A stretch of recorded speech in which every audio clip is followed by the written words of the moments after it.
সময়, যাকে আমরা কাল বলি, হিন্দু ধর্মে সেই কালকে অনেক সময় যমরাজের সঙ্গেও তুলনা করা হয়। কিন্তু এই কালেরও ঊর্ধ্বে যিনি, তিনি হলেন মহাকাল, ভগবান শিবের এক ভয়ঙ্কর ও শক্তিশালী রূপ। আজকের এই ভিডিওতে আমরা জানব মহাকালকে, তার পূজার মাহাত্ম্য কী, কীভাবে পূজা করা হয় এবং কেন মহাকালের কৃপায় জীবনে বড় বড় বাধা দূর হয়ে যায়। মহাকালকে, পুরাণ অনুযায়ী মহাকাল হলেন শিবের এমন এক রূপ যিনি সময়কে নিয়ন্ত্রণ করেন বা সময়ের নিয়ন্ত্রক। মহা অর্থ মহান এবং কাল, যার অর্থ হলো সময় বা মৃত্যু, অর্থাৎ যিনি সময় এবং মৃত্যুর ঊর্ধ্বে, তিনি হলেন মহাকাল। উজ্জয়িনীর বিখ্যাত মহাকালেশ্বর শিবলিঙ্গে এই রূপে প্রতিষ্ঠিত করা হয়। বিশ্বাস করা হয় যে ভক্তদের রক্ষা করতে এবং শিব স্বয়ং মহাকাল রূপে আবির্ভূত হন এবং সমস্ত অশুভ শক্তিকে ধ্বংস করেন। মহাকালের পুজোর কী কী উপকারিতা?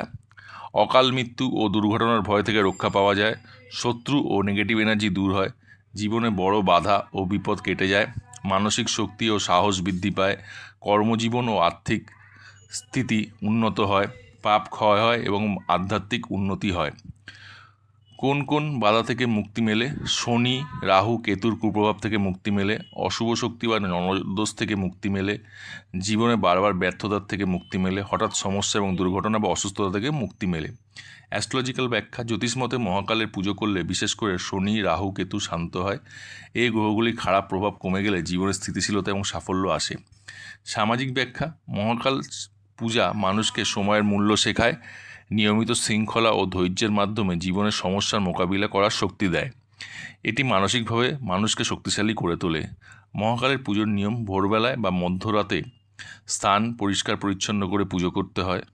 শিবলিঙ্গে জল, দুধ, মধু দিয়ে অভিষেক করুন। বেলপাতা, ধুতরা ফুল, আকন্দ ফুল অর্পণ করুন। ধূপ দ্বীপ জ্বালিয়ে মন্ত্র জপ করুন, ওং মহাকালায় নমঃ। মৃত্যুঞ্জয় মন্ত্র জপ করা অত্যন্ত ফলপ্রদ। সোমবার ও মহাশিবরাত্রিতে বিশেষ করে এই পুজো করলে খুবই শুভ ফল পাওয়া যায়। উপবাস বা নিরামিষ আহার পালন করলে আরও ভালো ফল মেলে। মহাকালের পুজোর ফলাফল: জীবনে অদম্য সাহস ও আত্মবিশ্বাস বাড়ে, কঠিন সময় সঠিক সিদ্ধান্ত নেওয়ার ক্ষমতা বৃদ্ধি পায়, আধ্যাত্মিক উন্নতি এবং জীবনে শান্তি আসে, দীর্ঘায়ু ও সুরক্ষা হয়। উপসংহার: মহাকাল শুধু ভয়ের প্রতীক নয়, তিনি হলেন সুরক্ষা, শক্তি ও সময়ের সঠিক ব্যবহারের প্রতীক। তার পুজো আমাদেরকে শেখায় যে সময় জয় করতে পারে সেই জীবনে সত্যিকারের সফল ব্যক্তি হয়ে ওঠে। ভিডিওটি ভালো লাগলে লাইক, শেয়ার এবং সাবস্ক্রাইব করতে ভুলবেন না। ধন্যবাদ।